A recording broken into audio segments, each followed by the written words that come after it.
Look at the screen. You see the smiling models, the bright colors? Now, look at your lunch. If you are splitting the cost of a hamburger into 4 easy payments, that is not financial freedom. That is starvation with a better user interface. They call it buy now, pay later. They tell you it is a tool for the savvy consumer, a way to smooth your consumption. But let us be honest, it is just the Great Depression's layaway plans dressed up in a hoodie and sold to you as a lifestyle hack. Unlock your phone right now. If you have Affirm, Klarna, or Afterpay installed and you have used them to buy anything under $100, we need to have a very serious conversation. Because you are not just borrowing money, you are being hacked. We are going to expose exactly how these apps surgically remove the pain of paying from your brain and turn you into a permanent debtor without you even noticing the chains. Let us look at the data, because the numbers are screaming at us. The marketing teams for these apps love to tell you that they are helping you budget. That is a lie.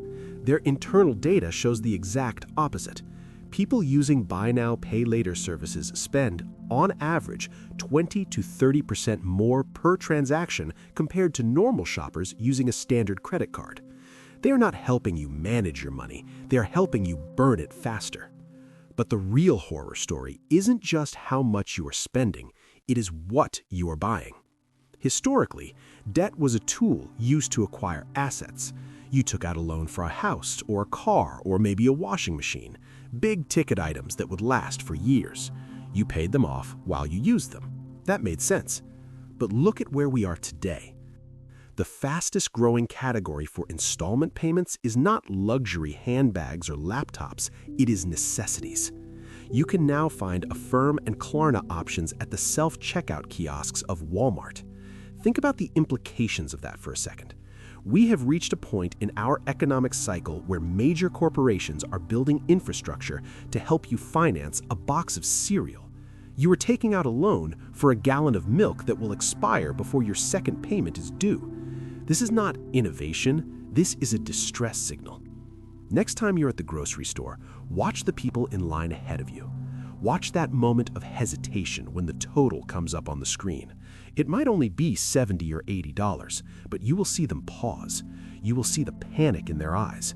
And then, instead of reaching for a debit card, they pull out their phone to scan a QR code. They're not doing that because it's convenient. Taking out a loan to buy eggs is not convenient. They are doing it because they have no liquidity left. The financial system has repackaged desperation, wrapped it in a friendly pink interface, and sold it to you as the future of shopping. And the result? Delinquency rates on these microloans are rising faster than any other credit product in history. The bubble is expanding, and it is filled with unpaid invoices for takeout food and fast fashion. To understand why you fell for this, we need to look at your brain under an MRI scanner. There is a very real concept in behavioral economics called the pain of paying. It is not a metaphor, it is biology. When you hand over a crisp $100 bill at a register, the insula in your brain lights up. That is the exact same region that processes physical pain, like cutting your finger or burning your hand on a stove. Evolution put that trigger there to stop you from giving away your resources too easily. It hurts to spend money. Credit cards were the first attempt to numb this sensation. By separating the pleasure of buying from the pain of paying, they dulled the ache. But buy now, pay later is not just a painkiller, it is full-blown surgical-grade financial anesthesia. Here is how the surgery works. You see a jacket for $200. Your brain immediately calculates the cost versus the value and screams, "No, that is too expensive. The pain is too high." But then the algorithm steps in. It changes the price tag.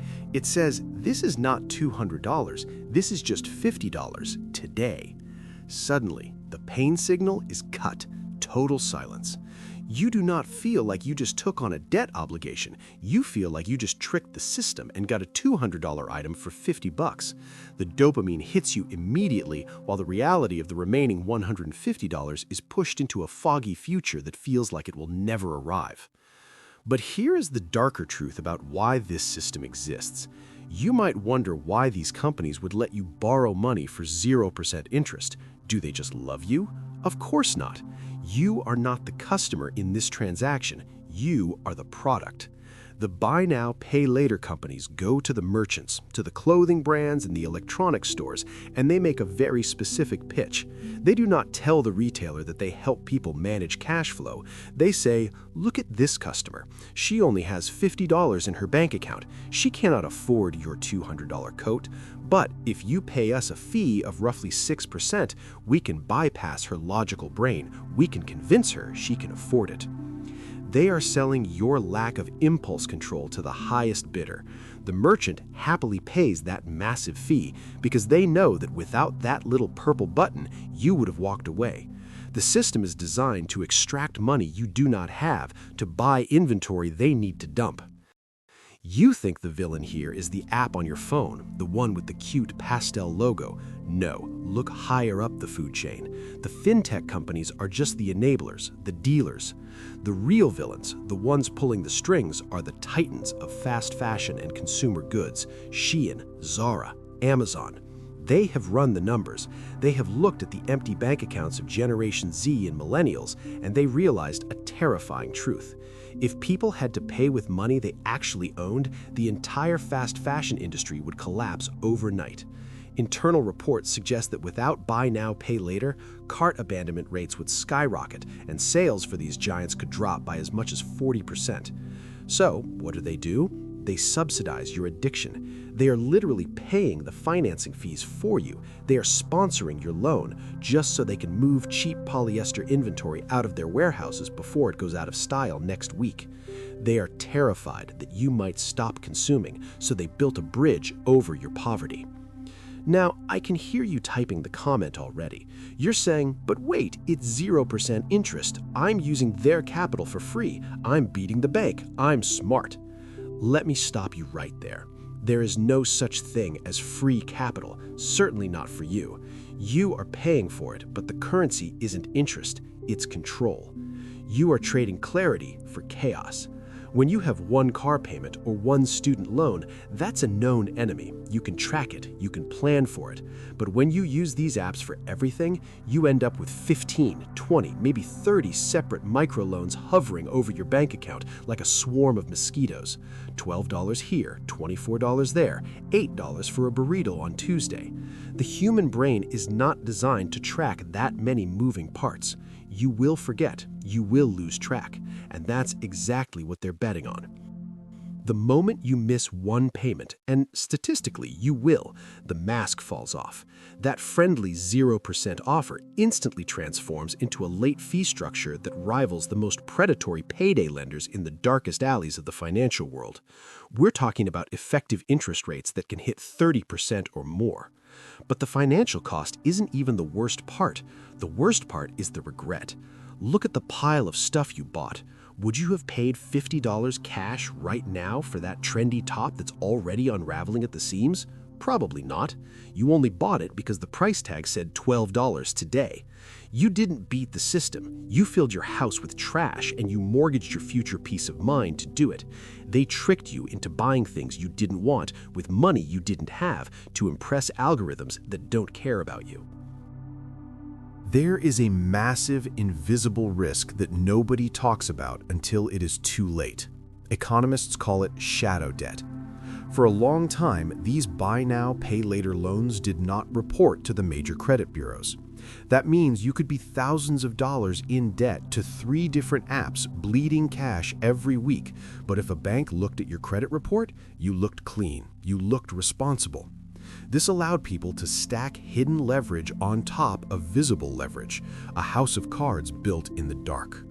But the lights are turning on. The credit bureaus are updating their systems. They are starting to track this data. And when that integration is complete, millions of young people are going to wake up to a credit score that has collapsed overnight. You are not just hiding this debt from your friends. You are hiding it from the system that determines if you can ever buy a house or get a decent job. We need to reset your brain right now. We need to go back to basic, brutal survival mode. Here's the rule of thumb. There are only three things, exactly three things that you are ever allowed to pay for in installments: a house, a reliable car that gets you to work, and your education. That is the entire list. If you are financing a vacation, you cannot afford the vacation. If you are financing a television, you cannot afford the television. And if you are financing clothes or food, you are not shopping, you are eating your own future. So, here's your homework. This is the 7-day protocol. I want you to pick up your phone, find the apps, Klarna, Affirm, Afterpay, all of them, delete them. Do not just move them to a folder so you don't see them. Delete the account, then delete the app. You need to cut off the supply. Next, go into your web browser, go to your settings, and remove your saved credit card information. All of it. You need to destroy the convenience. Make it annoying to spend money again. Make yourself get up, walk across the room, and find your physical wallet. That 10 seconds of friction is usually enough for your rational brain to kick in and stop you. And finally, adopt the 72-hour rule. If you see something you think you need, wait 3 days. Do not put it in the cart, just wait. If 72 hours pass and you still want it, and you have the cash in your bank account right now to pay for it twice, then buy it. But I guarantee you, 9 times out of 10, the feeling will pass. You will realize it was not a need, it was just a dopamine craving, and you just saved yourself from a debt that would have hung around your neck for months. We are sleepwalking into a nightmare scenario, a world where you do not own anything and you owe everyone, a world where you have to essentially rent your own lunch because you can't afford to buy it outright. The Silicon Valley marketing machine calls this financial inclusion. They call it the democratization of credit. I call it digital serfdom. We are building a society where the average person is just a pass-through entity for capital, handing their paycheck directly to a dozen different apps before they even get to hold it in their hands. That is not progress. That is just feudalism with better graphic design. You need to understand what real wealth looks like. It is not a closet full of clothes you haven't paid for. It is not the latest iPhone financed over 36 months. True wealth, the kind they don't advertise on Instagram, is the quiet power of solvency. It is the ability to walk into a store, buy what you need, and walk out without asking a computer for permission. It is the freedom of knowing that your paycheck belongs to you and not to a list of creditors waiting in line like hungry vultures. Every time you click that purple button, you are selling a piece of your future peace of mind just to get a cheap hit of dopamine today. You are stealing from your future self to impress people who do not care about you. Stop playing their game. Stop letting them rebrand your poverty and call it a lifestyle choice. If you want to understand how the system is actually rigged and how to survive in an economy designed to drain you dry, hit the subscribe button. We are going to help you get clean. Class dismissed.